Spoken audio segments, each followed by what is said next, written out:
Where is it, Molly? I slacked it to you guys as well as Guys, is that?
Hey, everybody, welcome to today's webinar. We are so excited to have you here. We're going to be starting in just about 1 minute, just to let a few more folks join.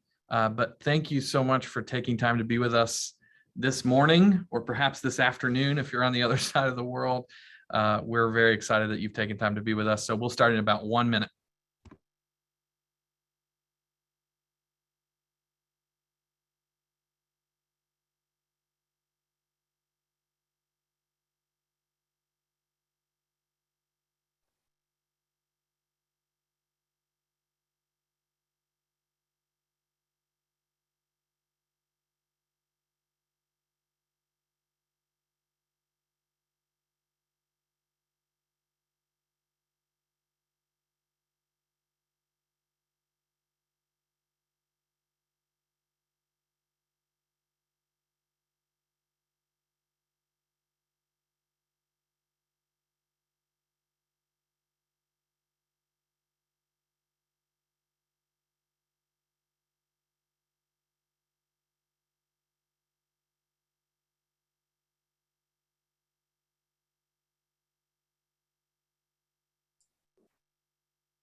All right. Well, good morning and hello to everyone. We are so excited that you're with us. We're seeing all the locations of our attendees drop into the chat. If you haven't dropped where you're from, go ahead and put it in there. We love seeing that. It's really cool to see people from the States where we are. We're in Atlanta, Georgia here in our offices at Growing Leaders. But we also have folks who are joining us from other countries, a couple of folks from Canada, and then some folks who are way on the other side of the world from us. I've seen Malaysia in there. I've seen Vietnam in there. It's pretty awesome. So thank you guys so much. I'm seeing Costa Rica. That's pretty cool. Somebody's at the beach. You're very lucky, Bryce. I'm loving that. And other people are in Michigan. They're not quite as lucky as Bryce is in terms of weather, but hopefully everything is great wherever you are. And wherever you are, we're so pumped that you've decided to spend some time with us. So today we are talking about really the first research we're finding on a brand new generation. And we're launching, along with this webinar, we're actually launching a brand new ebook, which you guys are going to get because you're here. And we're so excited to be sending that to you. The generation in question is called Generation Alpha. That's the first term that's being given to the youngest kids now being born. Just for context, we're talking about them starting around 2016. So the oldest of them are not very old at all. We're talking about maybe 6. Some of them are coming up on 7 years of age at most, which means they're really young and there's so much more left to learn. But we thought it would be really interesting to go ahead and kind of share with you what we're already learning. So you're going to get a taste of what's going to be in that ebook today. In fact, Dr. Tim Elmore, the author of this ebook and the author of many other books, is going to be here with us on this webinar today. So we're excited to have him. And you're going to get the book that he wrote, with the ebook that he wrote, which I think you're really going to enjoy and find actually quite fascinating. So today we want to introduce you, and it is an early introduction to this generation of kids. Who are they? What do we know about them so far? And what kind of leadership style do they need as we're beginning to lead them, these really youngest kids? So I don't know whether you are leading these kids professionally. Maybe you're a teacher in elementary school, or maybe this is personal for you. You've got a kid who is a part of Generation Alpha and you're wondering about how to lead them well. I think no matter what context you're in your relationship with Generation Alpha, you're going to find today's conversation pretty helpful. Well, if you spent any time around Growing Leaders, you know we like to start with a little bit of fun. By the way, I don't know if I introduced myself. I'm just realizing that right now. My name is Andrew McPeak. I'm a vice president of content here at Growing Leaders. And whenever I get to go out and speak or do a webinar like this, or Dr. Elmore is exactly the same way, we love to start with a little bit of fun. And so we're going to play a quick game here. We're going to do just a couple of questions, but I think you're going to enjoy this because I find that we often don't question the advice that we give to the next generation. And so we're going to do a little activity that we call Because I Said So, okay? So if you really think about your growing up days, think about the advice that was given to you, maybe from a parent or a teacher. If you look back on those days, maybe fondly, maybe not, I don't know, you'll probably remember some advice that some adult gave you, and you probably haven't really thought, is that actually good advice? But what's really fascinating is in our 21st century world today, advice that's been given for decades and decades down through history, passed down from generation to generation, is actually starting to be evaluated. In fact, there was a book that came out called Because I Said So. And what they did was they took tons of advice, like little statements, little pithy statements, in fact, that adults have been giving to younger kids down through the generations. And they wanted to evaluate scientifically how true that advice is. Okay. So they were really digging in deep. So we're going to do 3 of these, 3 pieces of advice. And here's what we're going to do. For each one of these, I'm going to throw out the piece of advice. And then I want you to evaluate how true or how helpful you think that advice really is. Okay. So we've got our little truth-o-meter down here at the bottom. I want you to rate it on a scale of 1 to 5. So we're going to use the chat. And 5 means I think this is completely true, the best advice you could possibly give, all that kind of stuff. 1 means I think this is completely false, bogus advice, we shouldn't have ever given it, all those kinds of things, okay? So kind of get those fingers ready. I want you to drop into chat. So I'm going to put this first one up. We're going to do 3 of these, and I want you to put in there, maybe it's a 5, maybe it's a 1, maybe it's somewhere in between, okay? So here's your very first one. You've probably heard people say it. I know I heard somebody say it to me. No swimming for an hour after lunch. You'll cramp up. Did you hear that advice? I'm sure you did. So I want you to put in your chat how valuable you think this advice is. So 1 is completely false. 5 is completely true, or maybe somewhere in the middle. So I'm seeing a lot of people who are kind of somewhere in the middle. I'm seeing 2s and 3s, couple of 1s, There's a 4, a couple of 4s in there. Okay, so we kind of seem to be on the fence about this. I'm getting a lot of people in the middle. Whenever we're not sure, we like to ride the middle. You probably feel some degree of confidence, but now that I'm questioning advice, you're like, I'm not so confident all of a sudden. Okay, so this one is actually, go ahead and lock in that answer if you haven't done it yet. This one is actually a 1. It is completely false.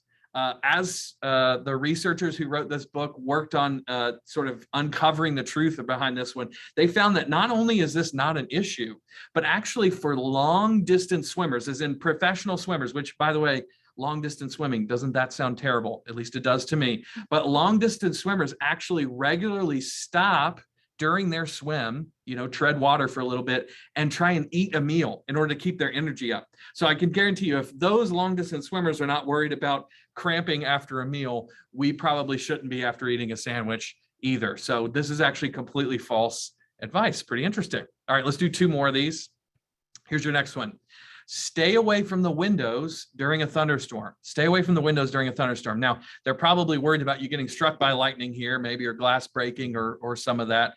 So how true do you think this is? A 5 completely true, 1 completely false, or somewhere in the middle? I'm seeing some 4s and some 5s on this one. We seem to be a little bit more confident. This is pretty good advice. Will is going against the grain. Cheryl is too. They're saying it's a 1. This is bogus. All right, go ahead and lock in that answer if you haven't yet. All right, we're mostly on the upper end of this one. You guys are feeling like this is pretty good advice. Guess what? You are correct. This is actually a 4 out of 5. We're calling it mostly true. This is actually pretty good advice. There is some danger of being near a thunderstorm, but here's the reason why it's not a complete 5. Is though it is possible for something like lightning to come through a window, it is incredibly, exceedingly rare. In fact, they say that only about 300 people in the world are struck by lightning every year. It's probably even rarer to get struck by lightning through a window. So is it possible? Yes. Is this good advice? Yes, for certain during a thunderstorm, but it's probably unlikely that anything is going to happen. So we're going to give it a 4. All right, here's your last one. I'm personally passionate about this one because I heard this advice a lot from my grandfather growing up. If you crack your knuckles, you'll get arthritis. So is this a 5 completely true, 1 completely false? Okay, I'm seeing some passion out there as well. At least in terms of speed, you guys have given us some answers pretty quickly. We're getting a lot of 1s and 2s. You guys are feeling like this is completely bogus. Man, I don't have any 4s. I don't even have any 3s so far. You guys are like me. You're thinking this is terrible advice. Go ahead and lock in that answer if you haven't yet. All right, my 1s and 2s, you guys are right on the noggin there. It is actually a 1, completely false. This is one of my favorite stories of this one because they actually told the story of the book. Not only did they find that there's no issues that are caused by cracking your knuckles, but they actually told the story in the book of a guy named Donald Unger who was told this advice when he was growing up by his mother. His mother said, don't crack your knuckles, you'll get arthritis. He felt like as a child, this was completely bogus. And so he undertook his own personal experiment where he cracked the knuckles in one of his hands and didn't crack the knuckles in the other hand. And he did this, forget this, 50 years, 50 years. And for that 50-year period, he followed this. At the end of it, he got an MRI. They looked at his knuckles and they found that there was no discernible difference between the two. And he was justified in his lack of trust in that advice. In fact, he was actually given an amateur science award for his achievement. And they say as he stood on that stage and held up that award, he said, "Look, Mom, you were wrong. I told you so." And I think that's such a perfect picture often of how the next generation often looks at the advice we're giving. In fact, that's the point I kind of want to make here. As we're thinking about Generation Alpha, how we're going to lead them well, I think we've got to ask the question, what quality of advice, what quality of leadership are we bringing to the table? Because if we're not taking time to think about that, I'm just saying, I think we might have gotten away with these sort of pithy statements 20 or 30 years ago. A generation of kids who are growing up on a screen with access to the world's information at their fingertips. In fact, they can just ask Alexa or Siri in the room to find the information they need. They're going to be able to evaluate the quality of our advice at very early ages. I think it's time we started listening to them and thinking about the quality of our advice in order to lead them well. Don't you? Well, I'm really excited because the author of this ebook you're going to be getting, an early introduction to Generation Alpha, is, of course, Dr. Tim Elmore, our founder here at Growing Leaders. And so to begin with, I thought it might be great to actually bring Tim up. And he and I are going to do just kind of a quick interview because I thought it might be a good way to start would be for us to talk about this ebook that you just wrote. So here is Tim. I believe everybody can see him. Wave to the audience, Tim. Is that what I do? Yeah, What I'm in front of? I want you to do that. Thank you. So I'm really excited about this. This is a conversation that maybe we felt like is coming for a while. Yeah. Some people might look at it and go, this is a little bit early, and we'll talk about that. But I want you to talk first and just kind of share with us, why were you so passionate about writing this ebook? You came to me a few months ago and you were like, we need to do this. What was sort of driving that for you? I think what it was, first of all, we have an intent here at Growing Leaders to be the first out of the gate, or among the first out of the gate, to let people know, teachers, parents, coaches, who are these kids. Yeah. And when I wrote the book Generation IY 12 years ago, it was the second half of the millennials, but we were noticing they're different, and we couldn't trust the research a decade ago, which had come out. So we just wanted to collate what's been researched and offer our folks that we know, here's a look at these kids, and maybe we need to shift some of the ways we're leading them. I love that. We've kind of been on this journey at Growing Leaders. We talked about millennials. We wrote a book on Generation Z and did lots of focus groups with them. And now we're talking about these kids. And of course, we're still talking about Generation Z because we're still leading them a ton today. But probably one of the biggest questions that could be asked at this point, in fact, maybe many of the people listening right now are asking this question, which is, these kids are really young. So what confidence can we have that we can actually understand them from a generational perspective? So I don't know if you want to speak to that. Clearly research on children that are in elementary school is going to shift and change. You ask them their favorite movie today, it's different next month. So we're not looking so much at that as we're looking at what's the world they're growing up in. How will that impact their mindset, their worldview as elementary school children or middle school kids? They'll soon be in middle school, and boy, it's a very different world today than when I was in middle school. No comments, please. But that's true. We won't count years on that's right. So really today we're going to look at data. We're going to look at some surveys on these children.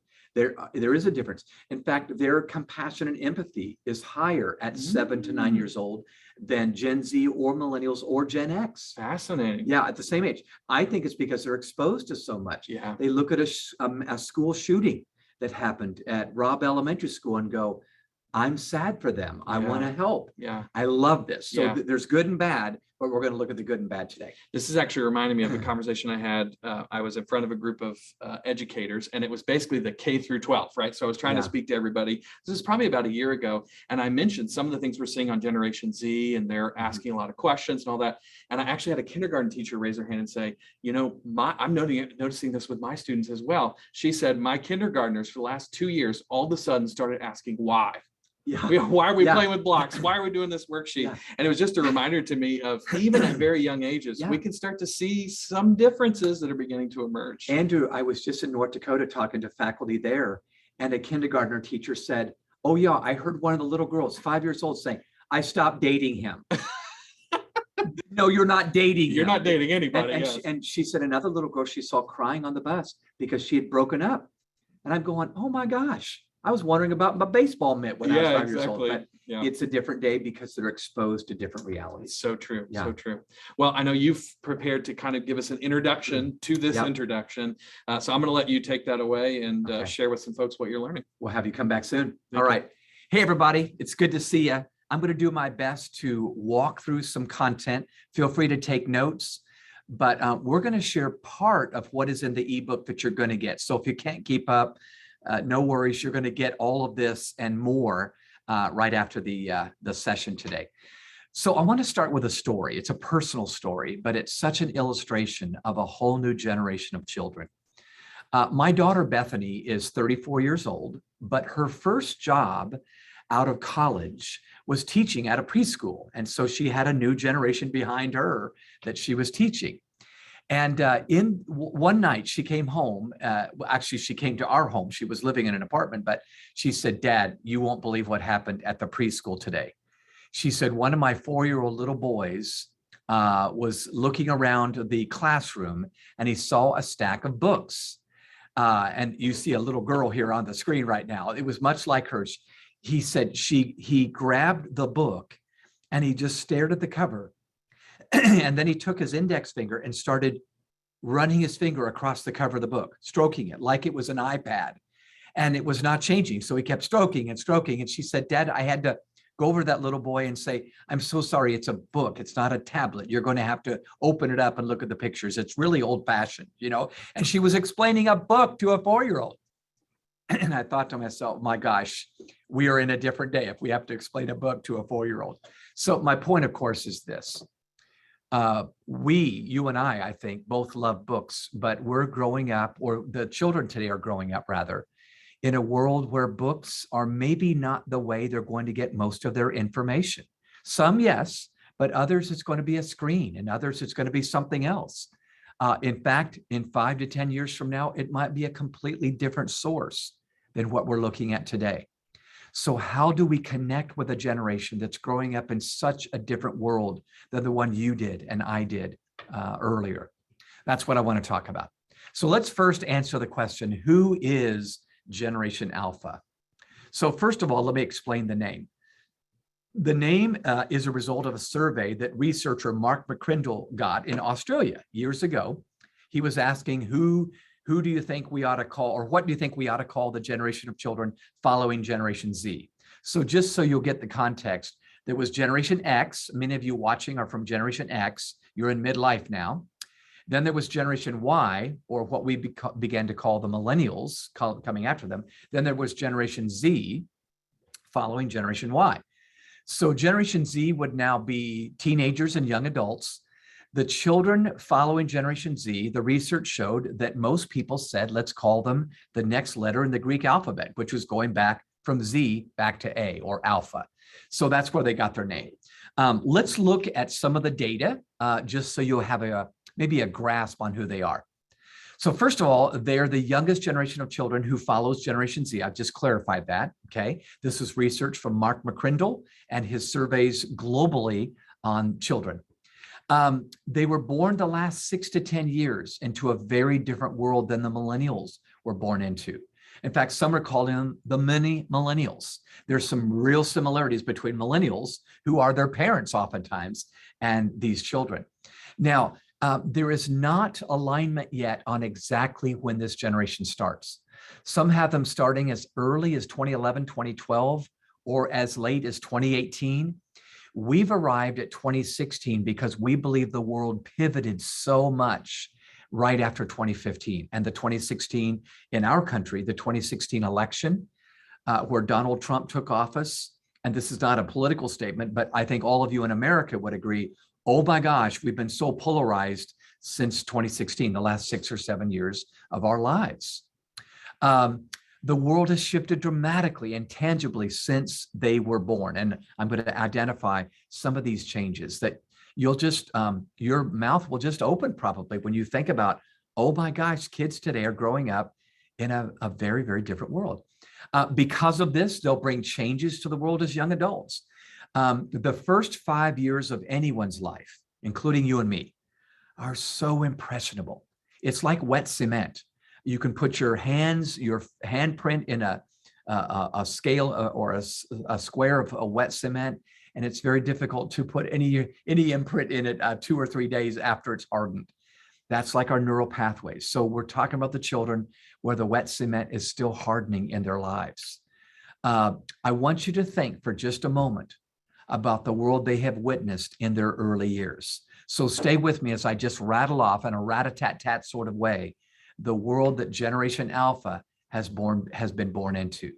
So number one, I've already mentioned this, but it's a politically polarized world with the Trump administration taking office. And please hear me, I'm not against or for Donald Trump. That's not the statement. The statement is, we saw about 7 years ago a world that was somewhat polarized politically become extremely polarized. In fact, very often it's difficult to find two adults, intelligent adults, to have a civil conversation. We're outraged on Twitter and we're screaming and yelling at school board meetings, and it's just quite, and all I'm asking you to think about is not whether you're right or wrong, but think about the children watching us as adults who can't seem to compromise on anything. It's a little bit scary, isn't it? Will they learn civility? Will they learn how to have a caring conversation with someone who disagrees with them when they can't find an adult who does that? I'm asking. Number two, a pandemic has marked their early years with infections and masks and increased deaths. So in our country, I know we have people from different nations. Thank you for being here. But we have experienced 1 million deaths that were somewhat associated with COVID. I know there were other reasons too, but that's a lot. So think about it. If you're 6 years old, if you're Generation Alpha, you're 6 years old, a third of your life has been a pandemic where you've been looking up and seeing masks and people getting shots. And I mean, this is marking your life right now.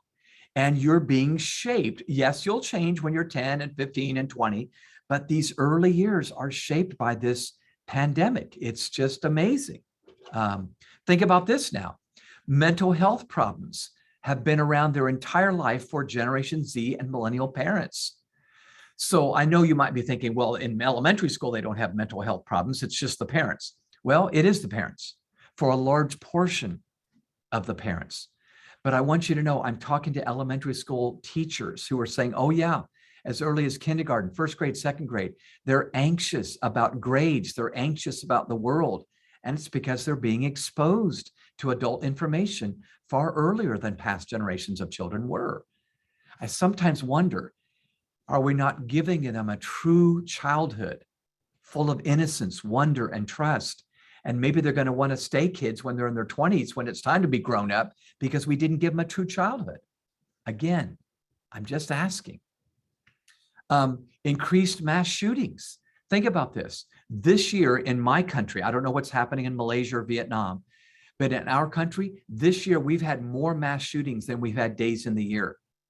In fact, if you know anything about global news, you know that in the United States, we are still grieving an elementary school shooting where Alpha generation children were shot down, 19 of them, plus 2 teachers. It was horrific. But since that shooting 1 week ago, there have been 14 other mass shootings in our country. It's just horrific right now. So imagine, step into the little shoes of a 8-year-old or a 7-year-old right now. They're looking up and seeing, we can't control the mental health issues right now. And we're pulling out weapons and doing harm to others. And again, will they grow up with anxiety issues if for no other reason they look around them and they can and we can't seem to control our mental health issues? It's just a little scary. Conspiracy theories, distrust, and division among millions of American adults. So again, I know it may not be them, but think about the world they're watching as they grow up. There's all kinds of sharing going on of theories about what did happen, what didn't happen, what's fake news. That's a thing. So I guess I just want you to imagine the conflicted thoughts they may be having about adults that they love, but the adults can't seem to get along.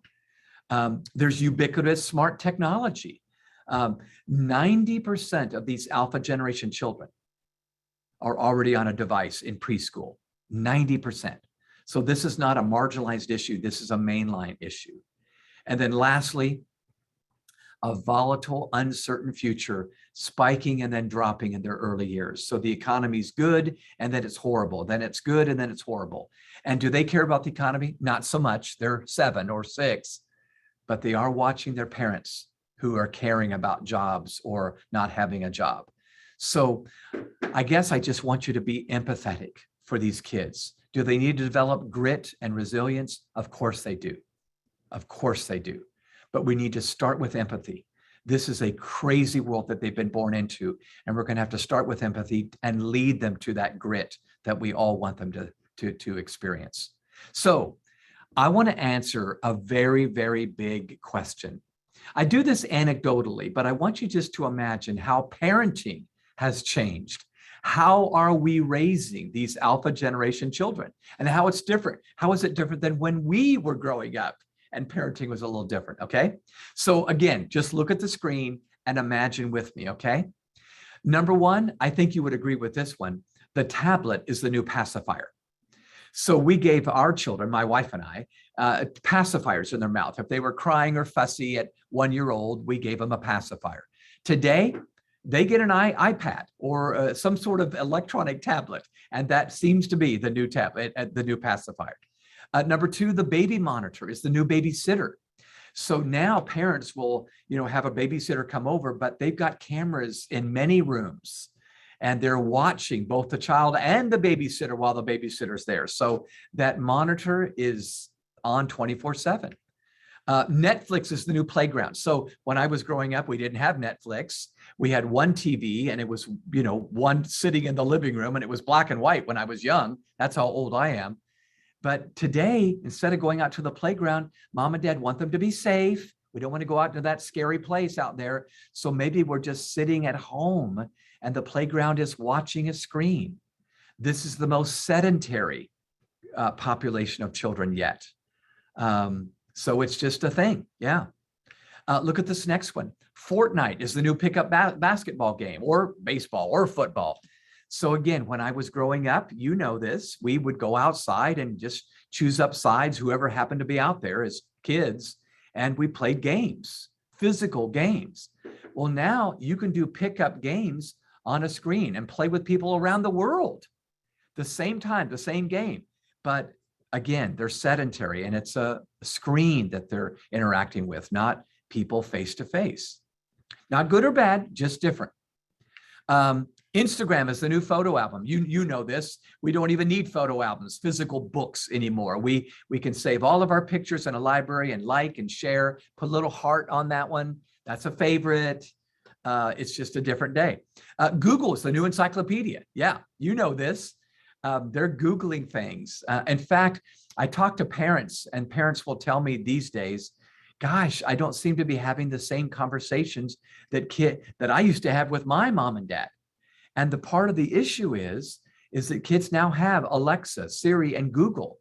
Kids are asking those same questions to a device now that they used to ask mom and dad. Think about this one. YouTube is the new TV. So for many populations of children, YouTube is actually more popular than watching television. And of course, it can be real time. It can be stuff that's posted today, not a week ago or shot a year ago. So again, it's a different sort of day. It's more raw and real, less produced, but that's what they seem to like. TikTok is the new shopping mall.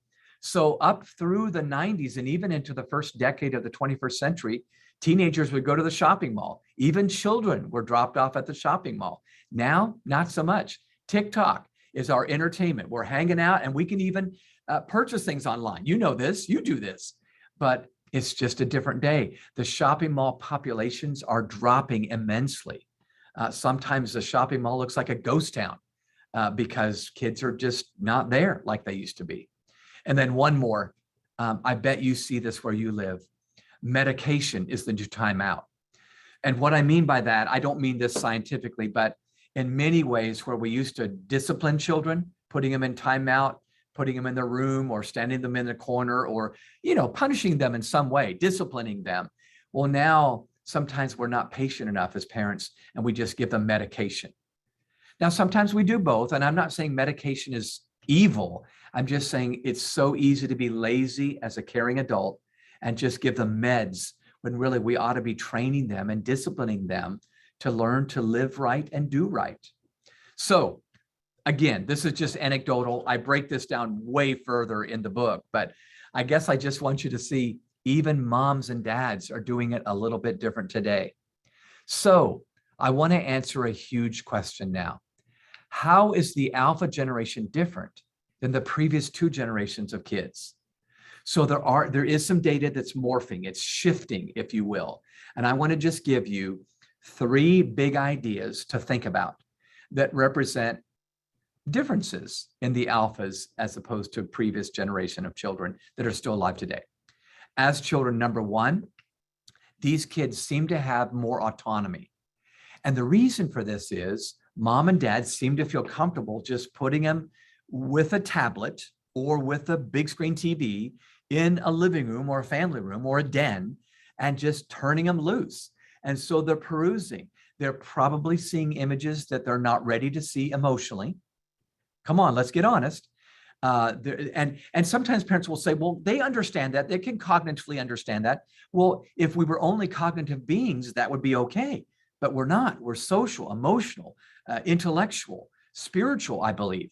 So, oh my gosh, this autonomy is good news and bad news. The good news is they are able to figure things out and learn to problem solve quicker without a grown-up nearby.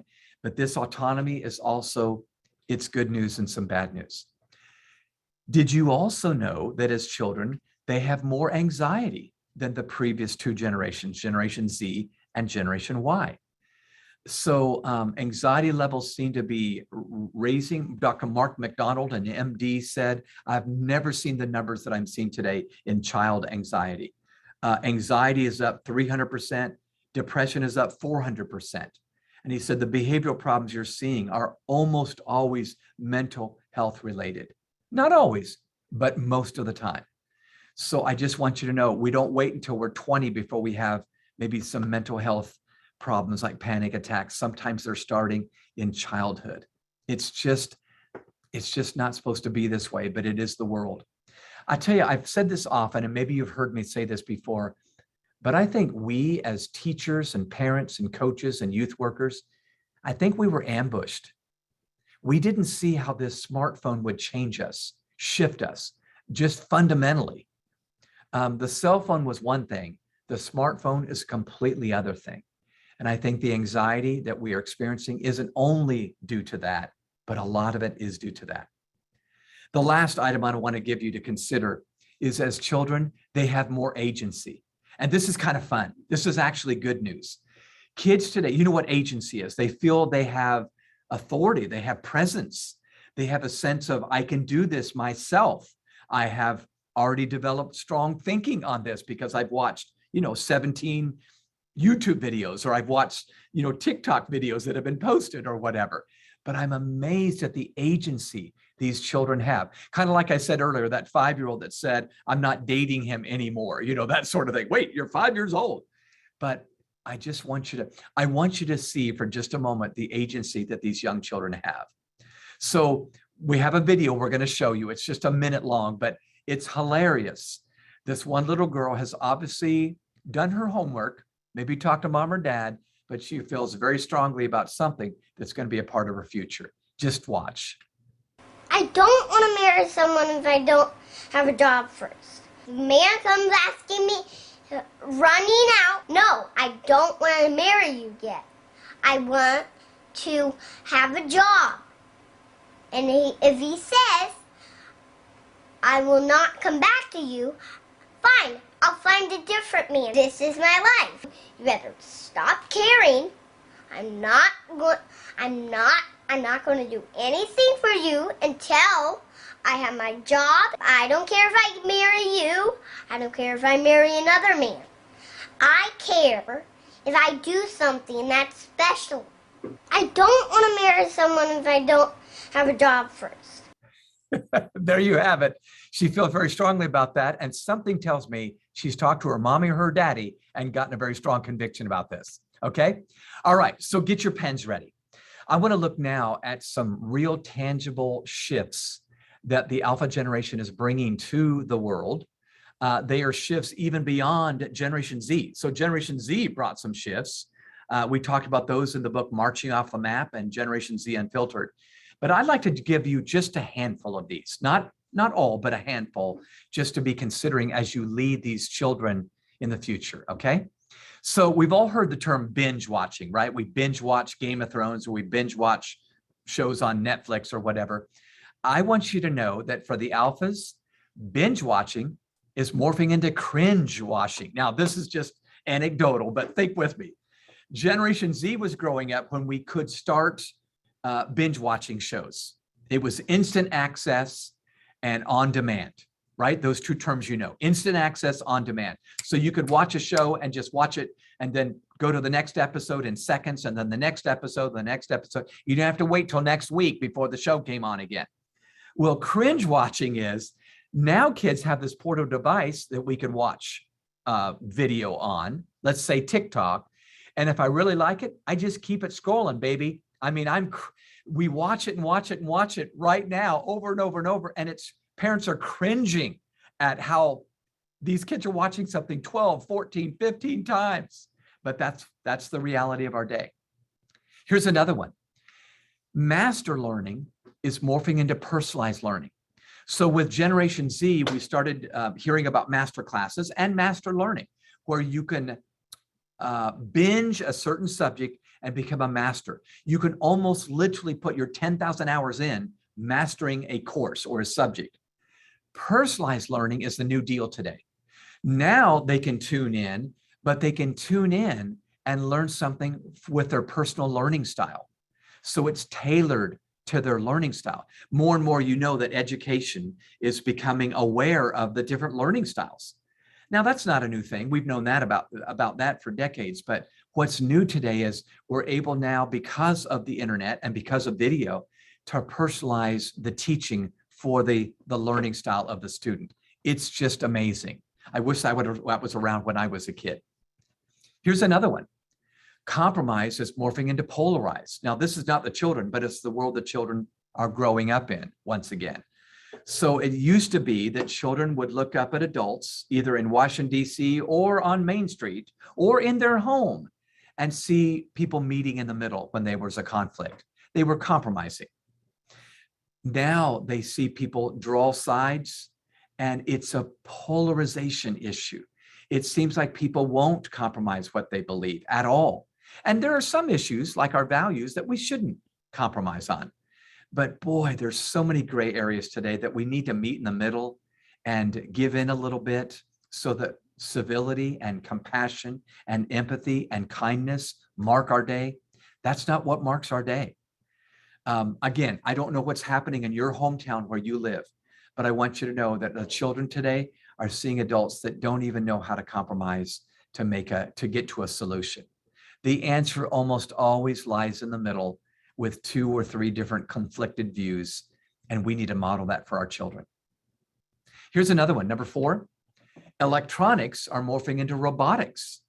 So you know this already, but as the millennials grew up, electronics became main stage, okay? And then it was smart technology for Generation Z. Now it's robotics.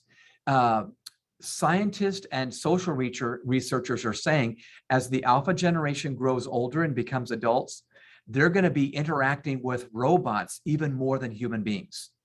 There'll be still some interaction with the human beings, but think of this already today. We're asking Alexa, tell me what time, blah, blah, blah, blah, blah, or tell me this, or what about this? Well, kids are going to be interacting with robots, and the robots are actually going to be directing them. So we're going to be asking questions. They'll give directions to them. And this will be normalized for these alpha generation children over the next 10 to 15 years. I know you see this coming, but I want you just to imagine what it will do as gadgets tell us what to do. It's amazing. And then after that, another reality is coming. On demand is morphing into make demands. And here's what I mean. So the alphas have always been in a world where content was on demand. You could ask Siri a question or Alexa a question. But now what mothers and fathers are telling me about their 4 and 5-year-old children, they're saying our children are acting rudely and talking crassly to Alexa, making demands of her. Alexa, that's wrong. Tell me the right answer. And they're just acting rude. And the moms and dads are going, oh my gosh, I'm needing to teach my children, you can't talk that way. Don't talk that way to Alexa, because you can't talk that way to Mrs. Johnson down the street. It's quite amazing. So there are some shifts. I'm sharing this with you because I want you to imagine what this will do to the minds and hearts of kids. And is there maybe some compensation we need to make sure they're balanced as they grow up and grow older? How can we develop them into young leaders quickly? Because they're going to need to think like leaders, since so much of the world is coming at them so fast. It's noise and clutter filling our waking hours. So let's transition now to 3 challenges that I see as these kids are growing up. When I look at the meta-analysis on children today, I see 3 big problems. Can I use the word problem? Now there's a lot of good, and we're going to talk about the good before we're done. But I want to talk about 3 challenges or problems that they're going to be facing just because of the reality of our day today. Number 1, I've mentioned this already, but sedentary lives. So kids are sitting for longer hours than ever before. Obesity is a bigger problem. That's not the end of the world, but we just have a bigger problem because we're sitting so much.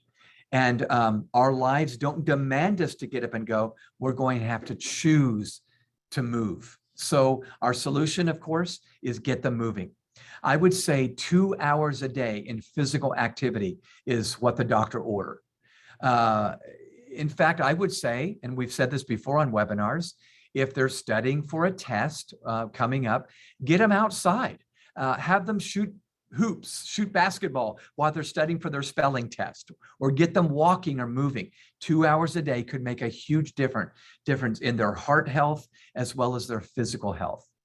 By the way, one other reason this is big today,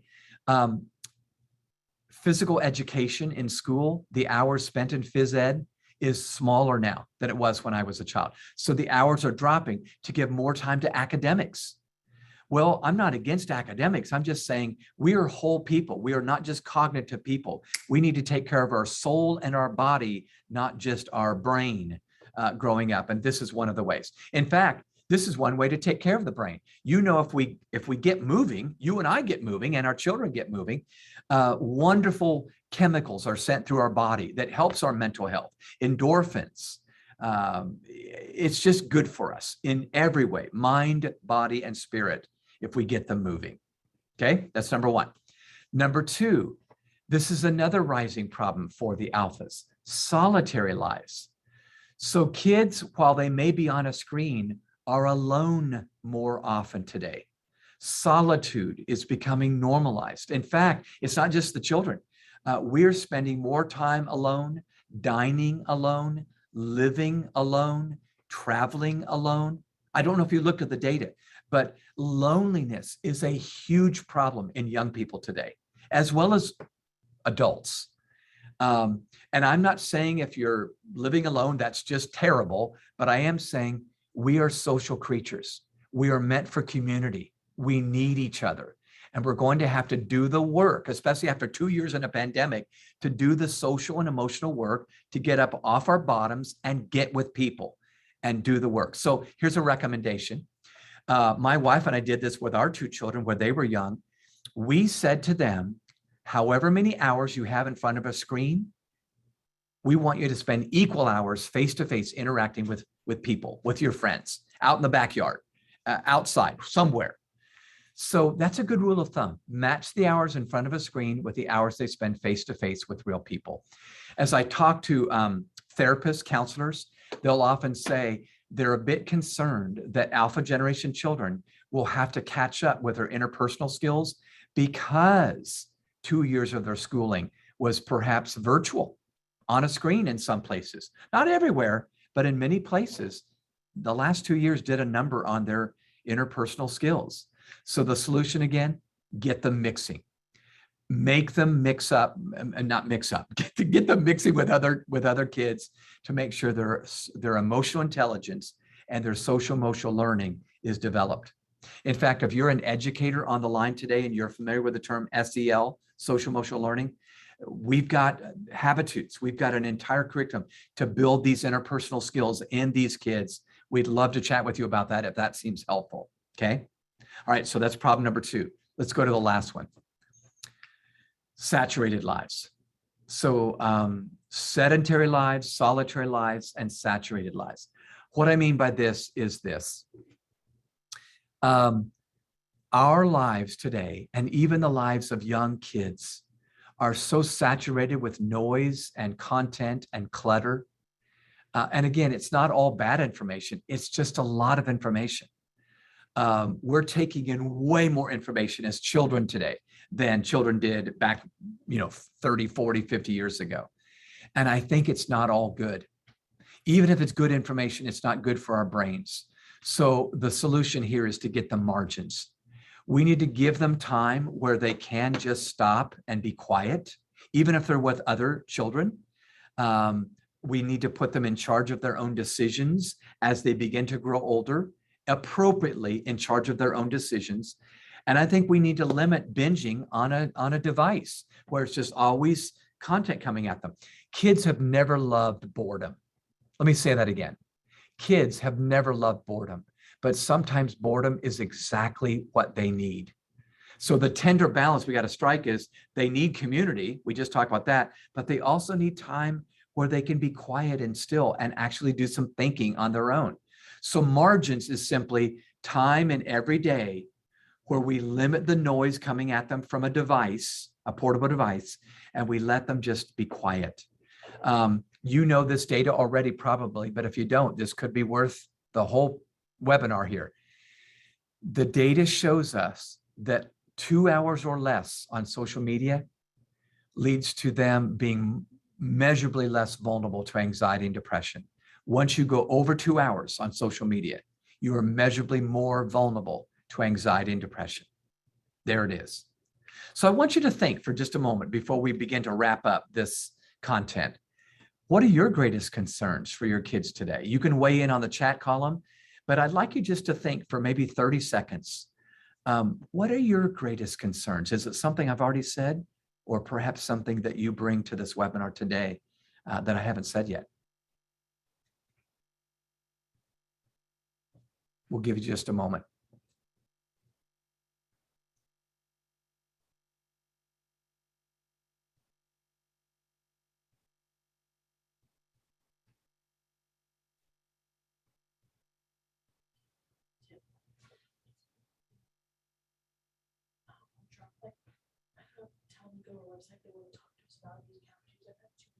Okay. Okay, good. Okay, yeah. By the way, Molly is in there. We have team members in the room today, and they're just telling me some of you have already dropped in some thoughts and questions. Andrew's going to follow up this content very wisely and just offer some extra resources for you. So stay tuned. We'll get to some of your questions. Okay, I'll give you another few seconds just to kind of ponder, and then I've got some really exciting thoughts to wrap up today.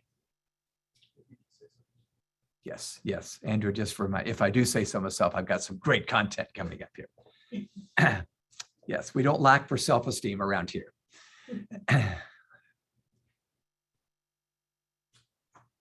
Okay, because time's ticking, let me take the last few minutes I have and just do some comparisons and contrast. I think very often we learn the best wisdom we need to learn from past generations. What do we learn from our great-great-great-grandmother and grandfather? What did they know 100 years ago, perhaps, that we need to relearn today or we've forgotten? So if you'll look at the screen with me, I want to compare and contrast children 100 years ago and children today, okay? So if you look at the screen, I'm going to give you two columns right now. The left-hand column represents some data from the senior generation and the builder generation children. They were the kids that were born the first 45 years of the 20th century, okay? Tom Brokaw called the senior generation the greatest generation. Remember that book, The Greatest Generation, because they grew up strong and resilient. They fought in World War II. They made it way through the Great Depression, et cetera, and they became great citizens of their nation, okay? I don't know what happened around the world, but in our country, the first 45 years were amazing developers of adults. I wonder if maybe these first 28 to 30 years of the 21st century, we're not all the way in, might also be such years. So look at the comparison here. I think you're going to agree with Mark Twain when he said, history doesn't repeat itself, but it does rhyme. Can I say that again? History doesn't repeat itself directly and identically, but it does rhyme. It does seem like similar things happen in cycles. So look at this. Senior generation kids and builder generation kids faced a Spanish flu pandemic. You know that? In 1918 and 1920, anywhere you were in the world, you heard about the Spanish flu. It was a pandemic. Interestingly, kids today face a COVID-19 pandemic. Look at number two. Decades ago, they grew up in the Roaring 20s. We even called it the Roaring 20s, 1920 to 1929. Kids today face our own new roaring 20s. And by the way, this decade has been roaring, at least in America already. Number 3, kids long ago, decades ago, faced a volatile economic depression. In fact, we even called it the Great Depression. My mom and dad grew up in the Great Depression. But think about this. Kids today face a volatile economic situation where it doesn't affect them directly, maybe as children, but they're looking up at parents and going, oh my gosh, this is volatile today. I just know mom and dad's faces are screaming. They're scared. They're uncertain about the future. So look at those 2 columns real quick. It just makes me wonder, could Generation Z and the Alpha generation be the next greatest generation? Could these difficult times that they're facing right now be a plus, not a minus? Could they be the workout that they need to become those resilient adults? In fact, here's a way to say it. As much as I believe in the millennial generation, and some of you are millennials watching right now, could the difficult times of the last 20 years be the very weight room that gives them the exercise they need emotionally, socially, spiritually, to be those kids as adults then, to be strong like the greatest generation who fought in World War II, or like my mom and dad's builder generation who endured a Great Depression and they were okay and steady when difficult times came. We like to put it this way. Let me show you a diagram. We believe that history teaches us this single truth. Hard times often build strong generations, right? And then strong generations often build good times, right? Because they are resilient and resourceful. Good times, unfortunately, often lead to weak generations. We got used to things being easy, which again, in turn, leads to hard times. I think this cycle is going on all the time, whether we like it or not. And I'm just saying, let's take advantage of these hard times. Instead of merely creating victims, telling the children, oh, I'm so sorry, this is a pandemic. I'm so sorry, this is a difficult time.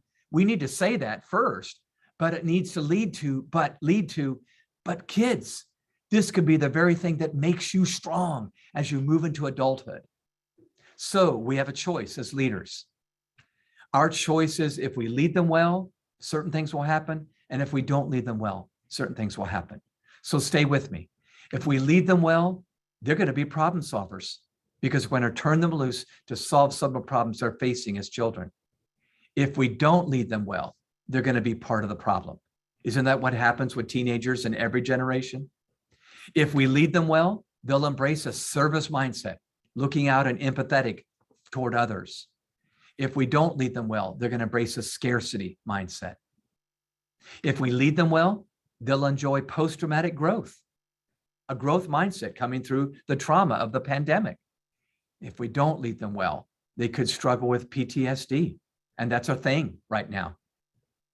If we lead them well, they'll emerge with a grit narrative, stronger for it.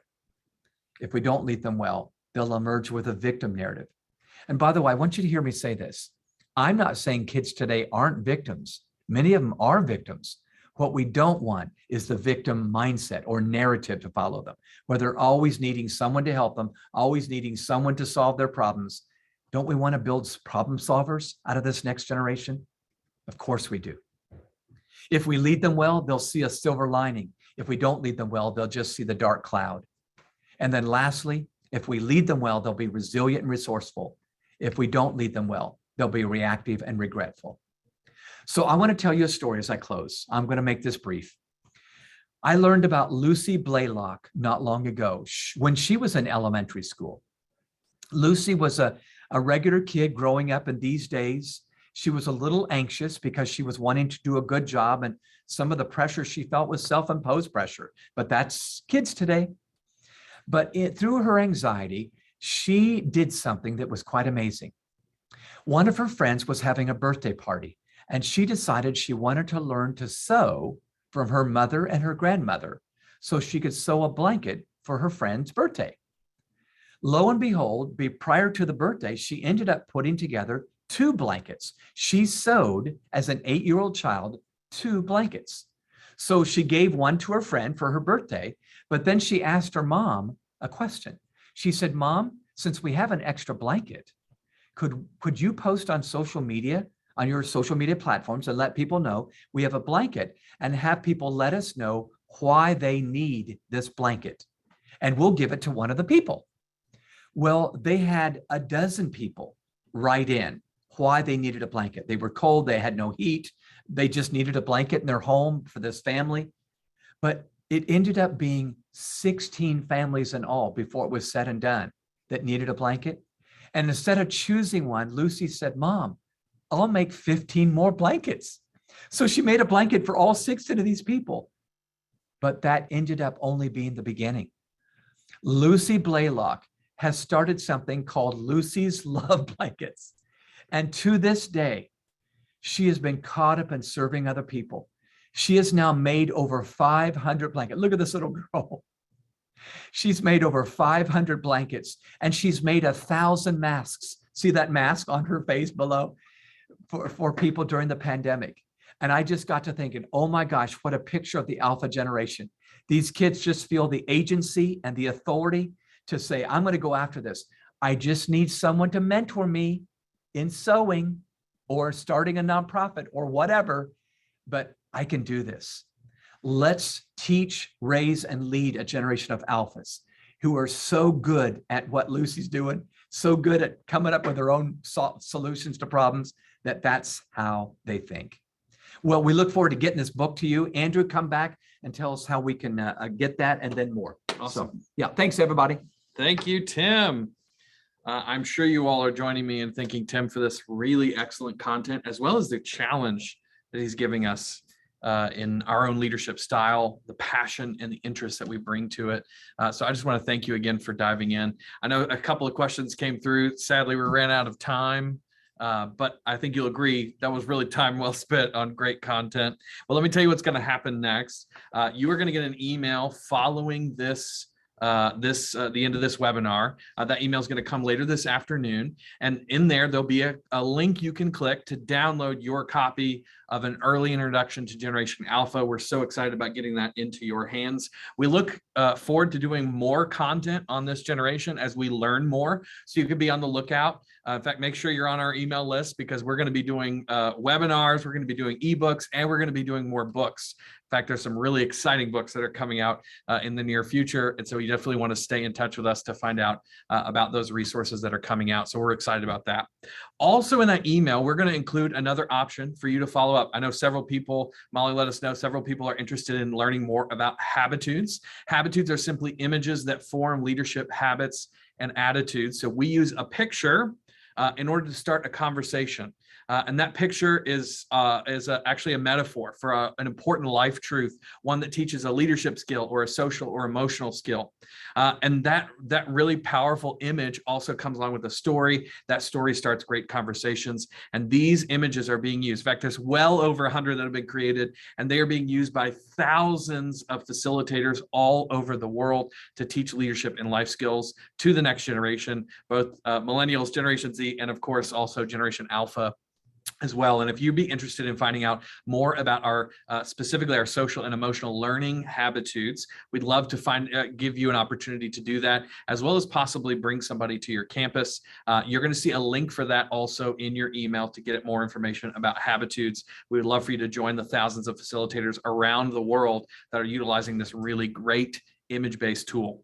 And then finally, I mentioned having somebody come to your campus. We actually do virtual and live events. So if you're thinking about professional development, if you're at, whether you're at a school or a company or some other context, or you're looking for somebody to speak at your conference, we would love to have Tim Elmore, myself, or one of our other really, really high quality members of our speaker team. We would love to have them come to your campus, whatever your campus looks like. So there'll be information in that email to be able to set that up as well. So thank you guys again so much for the time that you spent with us here today. We are so excited about you getting your hands on this ebook, An Early Introduction to Generation Alpha.